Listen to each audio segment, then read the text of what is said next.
very special guest for the show today. He is an American music legend.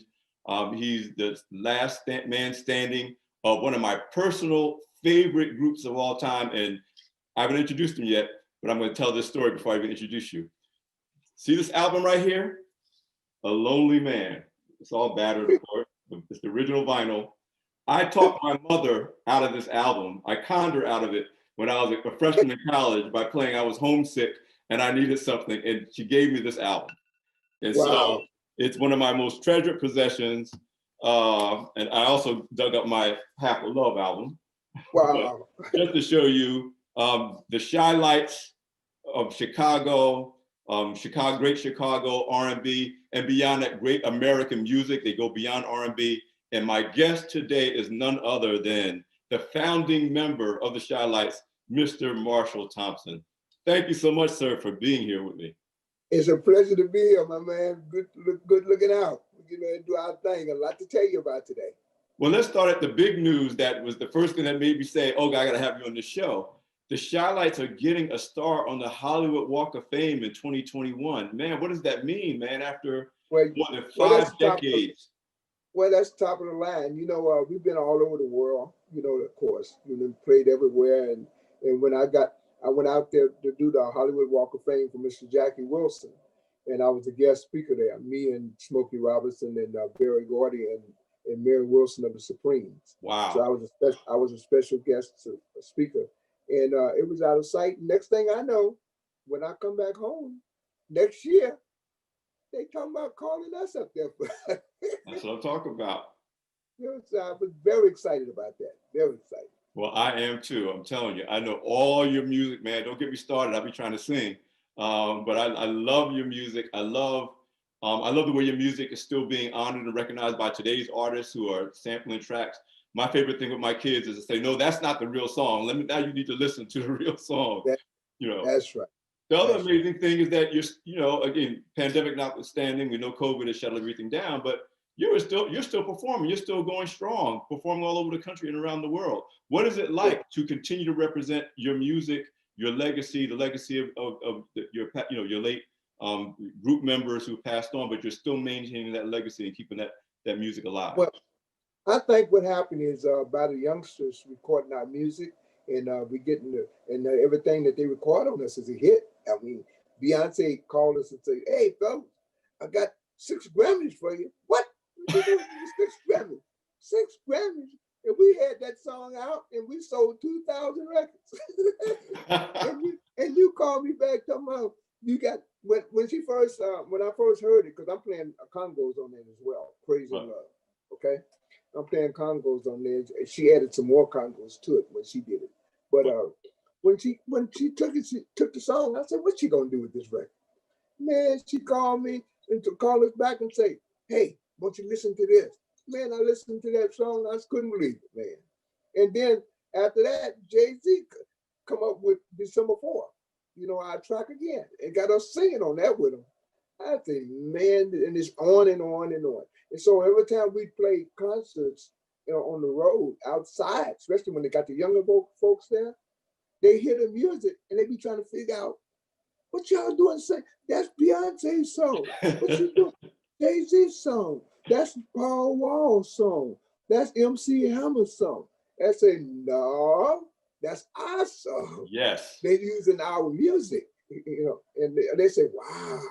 So it helps all our concerts all over the world and get people into the mood, because we normally, when we have a big concert outside, we got young people, we kind of feel a little slighted because they don't know what we're saying, just about. But when the young people do our music, we excited now, man. We get up there and go crazy. People, because they be taking into our music, you know what I'm saying? Yeah. And they heard it. They trying to figure out, where did I hear that from? Where did I hear that? And then we come in singing something else that they not heard of. They heard the music. They hear the music. They say, y'all stole that from Beyonce. Y'all stole that. I say Beyonce wasn't even born when we got that record. Right. Well, my thing is the Shy Lights and your combination. This is why you transcended. You were a great R&B group. And there were a lot of great R&B. I'm a big fan of Chicago R&B. I think I told you before. The Dells, You know, I can go on and on, but the Shy Lights transcended even that to become just great American music. I mean, the arrangements, the lyrics, you know, it was R&B, but let me say, my favorite all-time song, Mr. Thompson, is the long version of The Coldest Day of My Life. That's my favorite too. I got that up on my Facebook page today. Oh my God, just the instrumentation and the mood setting and like, but if you can listen to that song and not feel anything, you're not alive. You might as well just. Well, I'll tell you, at 2 o'clock in the morning, we were sitting on the floor. Bruce Ferdinand said, "Listen, y'all sit down. I'm gonna play something for you. I'm gonna play y'all song back." He put the wind on there. Yes. He put the cold, the breeze on there. I mean, it was 2 o'clock in the morning with zero outside, and he came up with that idea. And you know, of course, you know Bruce Ferdinand. He did the Thriller album for Michael Jackson. You know, when he left us, but he come up with all them different sounds and different things, and we come studio wise, we do singing. You know, we sing, but he come up with the idea of putting us on certain microphones, different mics, and balancing our harmony. And he did a great job, man. Bruce Ferdinand he just passed away about a month ago. Oh wow! Please tell me his name again. Bruce Ferdinand. Oh wow! Yeah, he did the Thriller album for Mike. He did all the Michael Jackson stuff. When we Michael, you know, Michael has come from us. You know that. So about that, it started with us. Yeah. I did not know that. You didn't know Michael started with us? No, tell me. I'm the one who introduced Michael to Bobby Taylor to take the Motown. Wow. Yeah, but what happened is I played Michael Jackson all over Chicago in all the clubs. So me and Joe Jackson began to be partners. You know, we was partners. Joe Jackson. I think I did know that you and Joe Jackson were very close. So what happened is the Michael and them won the talent show at the Regal Theater. So anybody who win the talent show get to be on the main show. So they end up on the show with us because we, you know, I was kind of managing them and everything.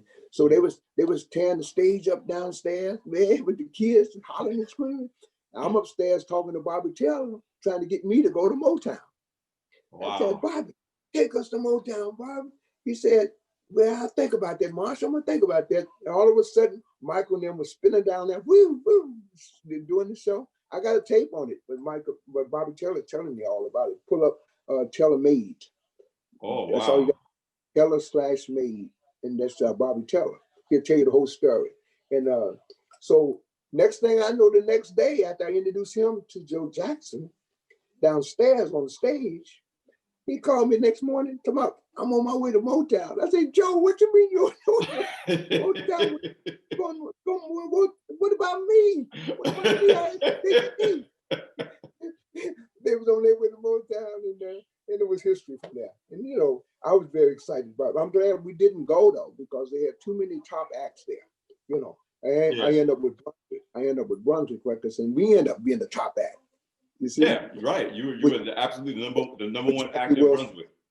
Yeah, with Jackie Wilson, we ended up. But I was trying to get the Motown. That was my thing back then. You know, right? Because before we had our hit record. Mm-hmm. So take me back to the beginning. You're a founding member of the group. Talk to me about what it was like at the beginning and how the group came together and what your expectations were back at the beginning. Well, the whole story started in high school. Mm-hmm. I went to High Park High School. Squirrel went to High Park High School. Red went to High Park High School. Eugene went to Inglewood High School. Okay. And we started off there, we was in school, and then I ended up leaving High Park. Squirrel and Red stayed there. I went to DuSable High School from there. Okay. Mm-hmm. And then what happened is I got my first gig with Gladys Knight and the Pips. She hired me. I snuck in the Regal Theater. That's where the Culture Center is in Chicago. That's where the Regal Theater is. So I used to take my snare drum and try to get in the Regal. They throw me out. Get out of here. Get out of here. So one day, Smokey Robinson was there. So I asked Smokey, I said, "Smokey, could you get me in the Regal?" He said, "Man, that guy know you. He been throwing you out there." I said, "Yep." He said, "I tell you what, he goes on lunch at 3:00. So go downtown and get you go down to Jewtown, that's what we used to call it, and get you one of them frost ties with black ties, put you a white shirt on, put you some black patent leather shoes, get it down there." I bought it for about $5. The fella lets you put some black pants on and then meet us over at Walgreens. Walgreens is right across the street from the Wiggle. Okay, that's where everybody eat, all the top entertainers and everybody. So meet us over there, and when we get through eating, come on back with us and come on in the door with us. And I snuck right on in the door with my snare drum. So I was sitting there with my snare drum, and Gladys said, "Man, this drummer can't play our music. Somebody got to play, man. It's almost showtime." So I said, "Gladys, can I play your show?" Because I rehearsed the show at home.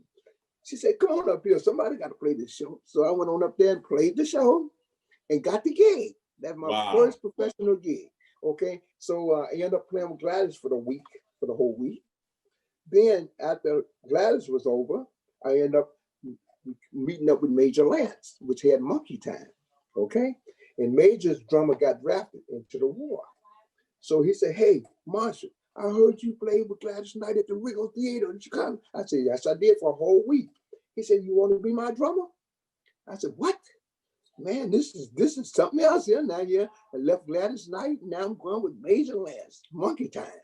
Woo!" So I ended up playing with Major for 3 years. And he took me all over the road. First time on the plane and everything. I was going crazy. And so I ended up in Houston, Texas. So my man, Major was the headliner at the Ray Barnett Cinder Club in Houston, Texas. So what happened is Major was at the hotel, place packed. And the promoter, Ray Barnett, asked, he said, "Where's Major Lance? Where's Major Lance? People here waiting on Major Lance." He said, "I tell you what, give me that microphone. Let me sing a little for you." He said, "You sing? You the drummer." I said, "Let me sing. Let me sing a little." So I sung Gene Chandler, Rainbow. I sung Duke of Earl, all of that. You know. Wow. I sung. He said, "Man, you can sing." I say, "I can sing." I say, "You ought to hear my group called the Highlights, Marshall and the Highlights." He said, I said, could I bring the group down here and sing in your club? He said, "Don't nobody know nothing about no Marshall and no Highlights." I said, "I tell you what, my manager is here, Muhammad Ali. He's here training, right?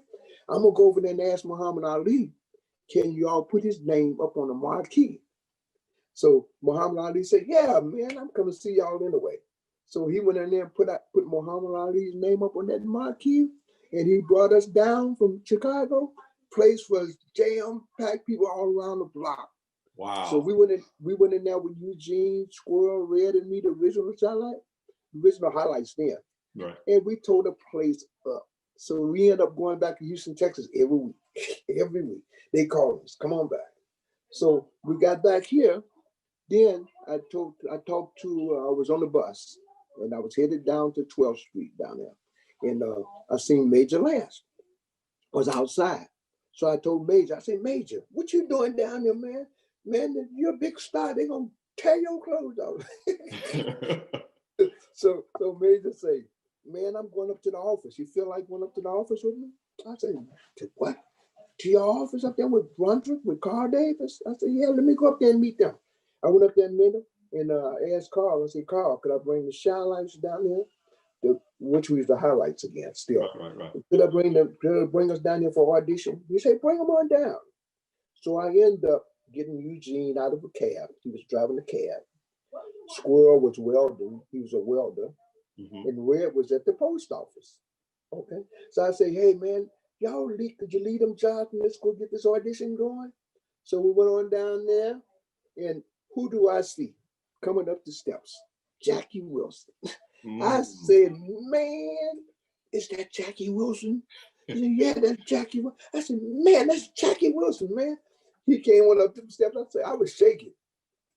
I was up there shaking. So he said, what are you shaking for?" I said, "Man, we got an audition, and then you here too. We scared to death."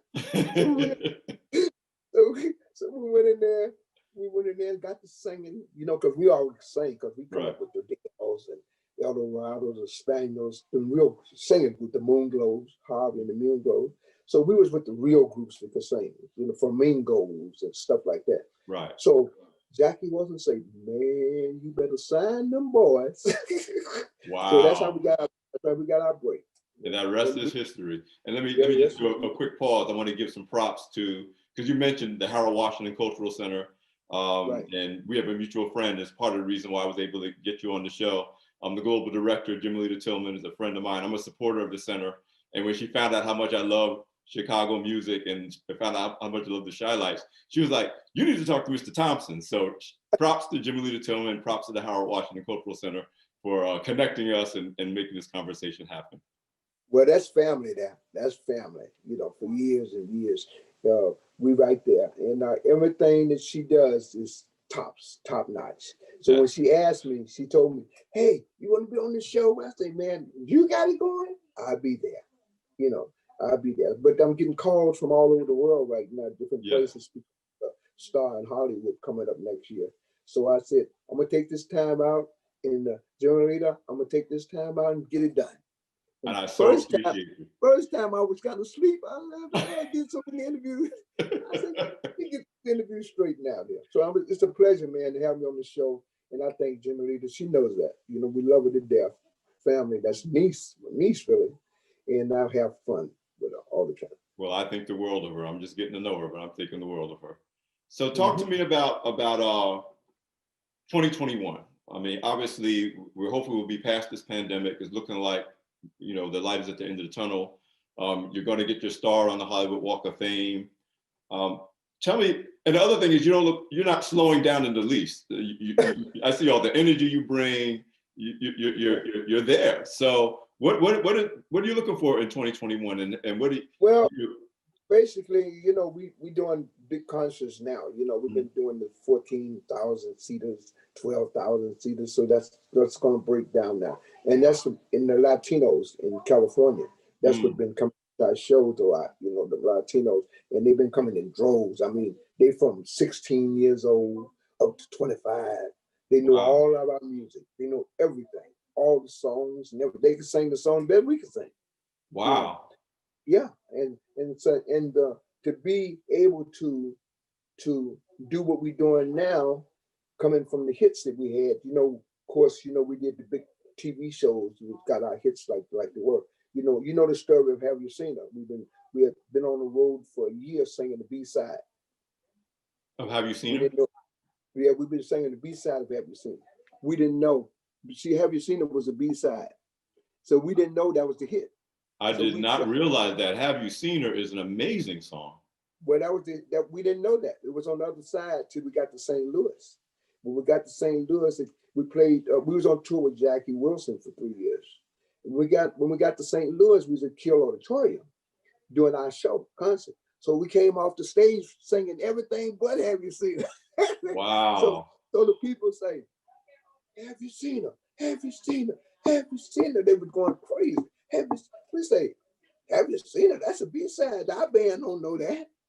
So Jim Gates and Jim Gates and Bernie Hayes said, "You better get back on that stage and sing Have You Seen Her? They're going to tear this place up."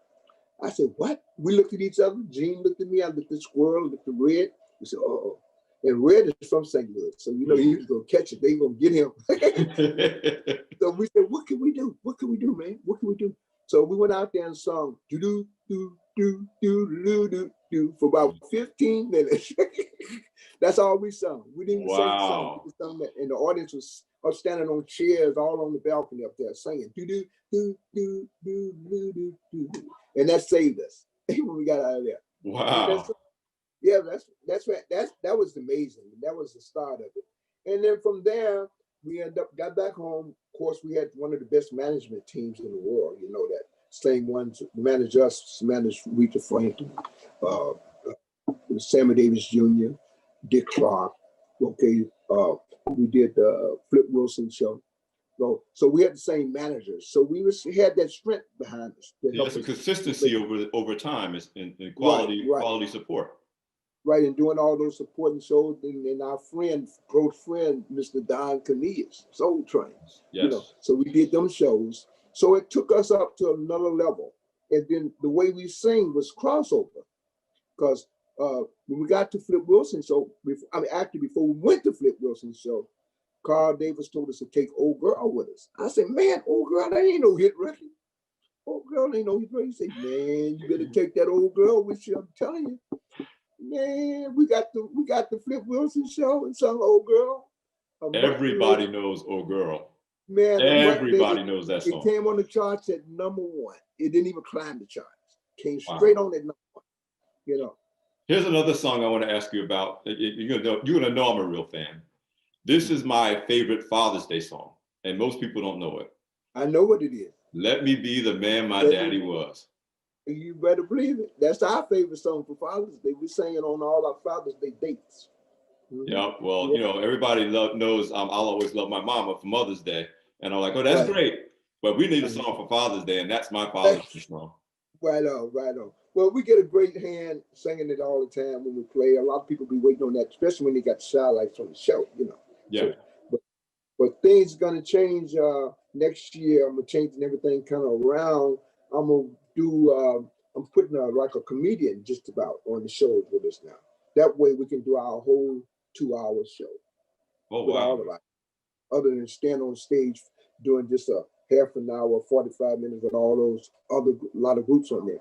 We're just gonna go in there since we want to have a star in the Hollywood Walk of Fame. We're gonna bring a comedian in, an opening act for him, Cat Williams or somebody like that, for friends of ours, Damon Williams.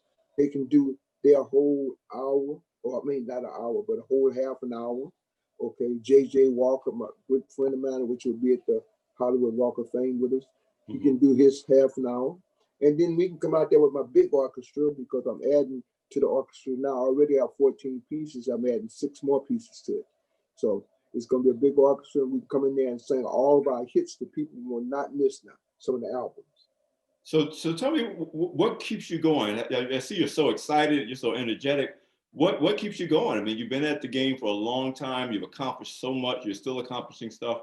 What is it that gets Marshall Thompson, going and performing and bringing this energy to it? Well, it's the feel of the people coming from where I come from, out of Dusseldorf High School, with all the top entertainers in the world been there. So you got to remember, Nat King Cole went to school at Dusseldorf where I went. District Gillespie went there. Okay, Red Fox went there. And then my family, all of them is musically inclined. They played with all the different guys there as well. And it just keeps me, that's my energy. That's what keeps me going, making people happy and giving people things to talk about, you know what I'm saying? And excitement, coming into going out there to see them in special events like at the Harold Washington Culture Center. Every time I go in there, I just have fun. I feel like I'm at home. You know what I'm saying? Yeah. And that's what keeps me going, man. And if you got that going in your life, you got happiness in your life. You don't want to be turned down. I had a major stroke on the Soul Train cruise. Okay. And after I got out, they flew me a private plane back to Chicago. After I got well, where did I end up? I ended up in New York in the Beacon Theater. They say they don't believe this. I jumped on that stage and I was in a wheelchair, of course, but I got on that stage and started singing my song. Now I revamped my whole act. I got me a keyboard now. I sit right all the way up in the front and take my other guys, my new guys, and put them on the side. They sing and I sing, and it works. You know what I'm saying? And That's what, the sound still works. And so talk to me about, what does it mean to maintain the authentic Chi-Light sound even in 2020 and beyond? I mean, you're there, but you're the founder. You know what that sound is supposed to be like.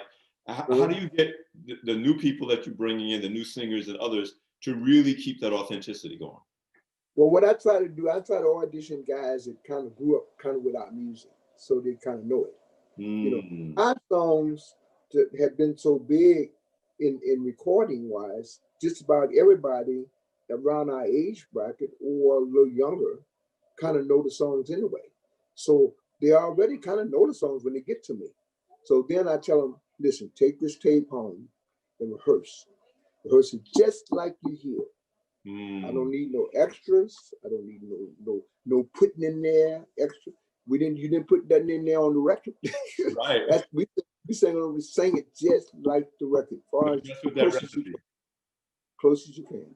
And it worked. So I end up with guys, some guys times, you have to change guys sometimes, because everybody got their own way of thinking.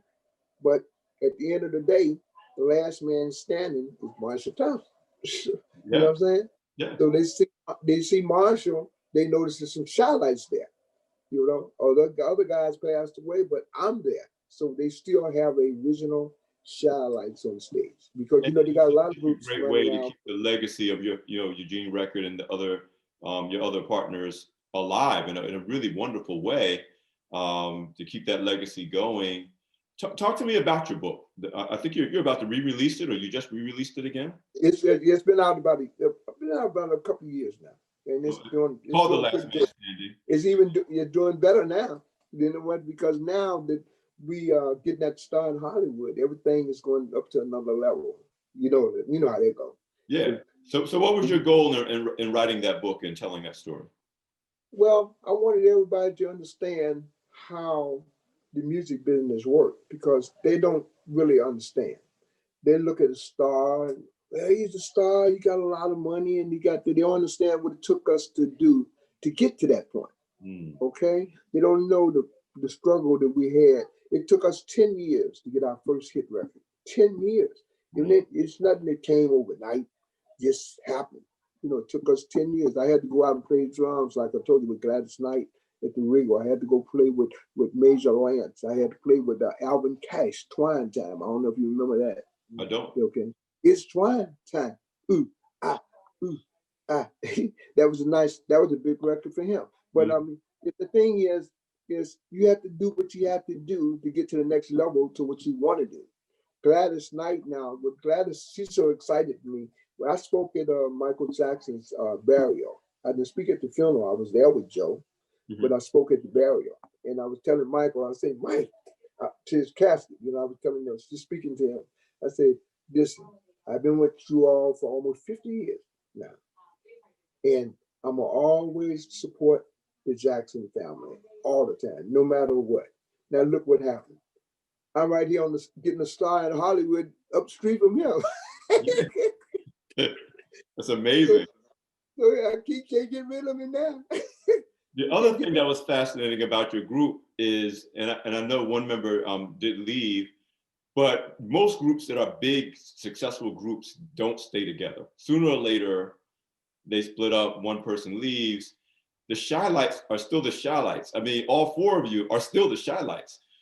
Tell me about your relationship with these brothers and why you were able to continue to do great work, still work together. You have been excited. Mm. When you got something exciting, you can keep it. You can't keep nobody if it's not exciting. You can't keep your wife if you're not excited. True. You know what I mean? You got to be excited. You got to have something going on all the time. When this excitement is over, there's another one got to happen. This show that I'm doing right here with you is exciting. Okay. Now, when I get through with you, next week somebody else is going to be calling. That's going to keep it exciting. So that keeps it going on and on and on and on. You know what I mean? Right. And so that's what keeps the group together. And then you have to pray together. You have to think together. You have to think about and believe in each other. Who's handling it? I'm the one who's the driving force of the Shylights. Eugene Rucker was the writer of the Shylights and producer. Such a great. Oh my God. Red, the bass singer, is the guy that handled all the background vocals.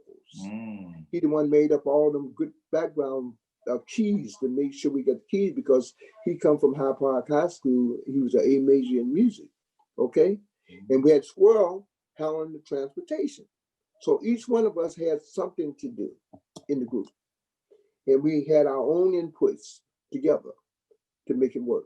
And they look for me. They'll call me up on Friday. What's next, Boss? What's next, Boss? What are we doing, Boss? I say, we're going to London. Bang! Now you're excited. Okay, now you do 6 months, 6 months to 3 months in London, England, all over Manchester, Wildchester. You know, I got a son in Manchester, England. I got grandkids in England. You know, so it's just things exciting, man. You know, then you come back. Where are you going next, Mark? What's what we got next? Okay, we're going to Singapore. Now you're going to Singapore. That might last, 2 months in Singapore. Come back, you're going to Guam. Okay? We went to Greenland, man. We went up there where the polar bears at singing every season. You know? So that's what keeps your mind going. There's always something to do. Okay? And then the families. the wives and things. You take them along with you sometimes. So that help keeps your life together. Okay, with all the excitement. Then you got your concerts at home. You know, you got all your friends coming to see you there and all that. So it just going on and on and on. Next thing you know, the years that went by. Now it'll be 62 years I've been with the Shylights. Wow. The 30th of this month. It'll be 62 years. Took Wow. us 62 years to get that star. That's longer than I've been alive. That's a long time. Yeah, see, that's what I'm saying. See, but you doing what you're doing. You got an exciting show right now. You keep it going. Your family love you for what you're doing. They're excited for what you're doing. They'll see you. You'll have this on tape. This will be all on the internet. They'll see, oh, that's Dad. That's Dad up there. So that keeps them. It's just all the time is something exciting. But Mr. Thompson, so many artists, past and present, and we see it a lot in the present, they take it all for granted. They don't, you've seen it. I'm sure you've seen it up close and personal where they're having, you enjoy the work, not just the success. And so you don't take it for granted. But what is your advice to artists who, especially if they achieve success, to maintain that excitement and not take it for granted, to understand that it's a valuable thing and you should enjoy it while you're doing it and not take it for granted? Well, the first thing you got to do is generate some fun. When you generate the fun and the action and the energy, then you're going to have a good group. But if you can't generate the fun and the action, then it's going to fall apart because it get boring. It's just like you're looking at the same movie over and over and over. So nothing is exciting. You got to make it exciting. You got to come to the rehearsal with the band or with the group. Come to rehearsal and say to the group, hey, man, you sound good. You sound good. What we doing next week? Got it? What you doing? Well, next week, we in New York City at the Apollo Theater. That's exciting. Got it? Yeah. Then you come on back. Eugene Record to come up with, hey, I got another hit I wrote. I think it's a hit anyway. Ain't nothing to hit to itself. Right. I think it's a hit. So we go in there excited about that. So now that's what it takes to do an album. It takes you at least a month and a half. So a month and a half is gone right there. So you can't think about arguing with each other. You cut the album. Do something exciting. So you come back. Now you get a call from Universal Attraction. You get a call from Ruth Bourne Agency. You get a call from ICM Agency. They want to take you on tour for 6 months. So there's a 6-month goal. Okay. We did the Cool Jazz Festival when they had that. We played the Cool Jazz Festival for 3 years. That's another 3 years gone to your time. You see what I'm saying? Yeah. So it's too much excitement and too many things to do for you to get really bored. Because you're constantly moving in and out of the airplanes, things like that, So that's what keeps you going. That's what keeps you going. Well, it keeps you going. There's some people that say they're tired of getting on planes. They're tired of going to hotels. They're tired of going from city to city. You look like you're just starting out. Well, they always say that. They say that Marshall got that high energy, but everybody wants to be with me because they know I'm always have something going on. Well, listen, sir. It's just a real honor to speak with you. I can't wait to meet you face to face. I know, when the season of pandemic has passed, and I'm in Chicago a lot. I don't know if you know, I have family in Chicago. That's why I'm in Chicago all the time. And I used to host a show on WBON. So even though I'm a New Jersey boy, I love Chicago. So I'm looking forward to getting a chance to meet you. Before I let you go, sir, what's kind of a final message that you would share with the Black Enterprise audience about anything that you think is your legacy, the biggest lessons that you think you learned from your life and your journey? You're still on that journey. You still got, miles to log in, and you got some great things. But what would be some final thoughts you would want to leave with our audience? Well, one thing about the young folk that I see as we still out here doing what we do, I see them come in, I hear them complain, I see them doing this and doing that. They won't play my record. And I tell them, what your record sound like? It's a hit. It's a hit. I said, ain't no hit till you buy it. to the people behind it. And that's it. Now, if you got a hit record, a real hit record, natural hit record, and you let somebody hear it at a major station, and they hear that record, and it's a hit record, a real hit record, even if it's to their ear, it's a hit record. They're gonna play that record because everybody wants a winner. Everybody. But you got to remember, everything you cut is not a winner. So that's the problem you're gonna have. Okay, you step in that door with a hit record, a real sounding record. They're gonna call you up for that record.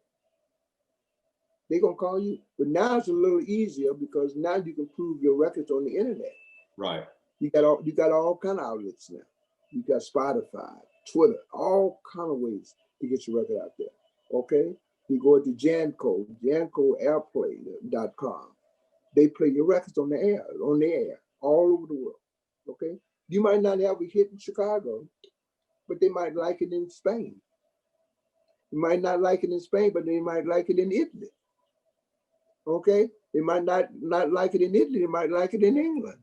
So you still got a hit record, regardless of what you got. Well, the thing that I'm fascinated with is that you would think someone of your generation would not be up on all this, the technology, and you and I are connected on Instagram, that you wouldn't be up on Spotify and all these other platforms, but you're on top of all of that. And you're also on top of the idea that, I mean, China has been global for decades, so that's not new for you, but that it's a global music market, not just what's happening in your own town or what's happening in the United States.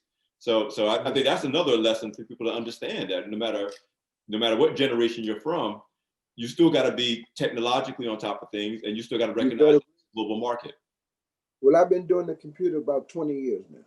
Okay, I messed up at first.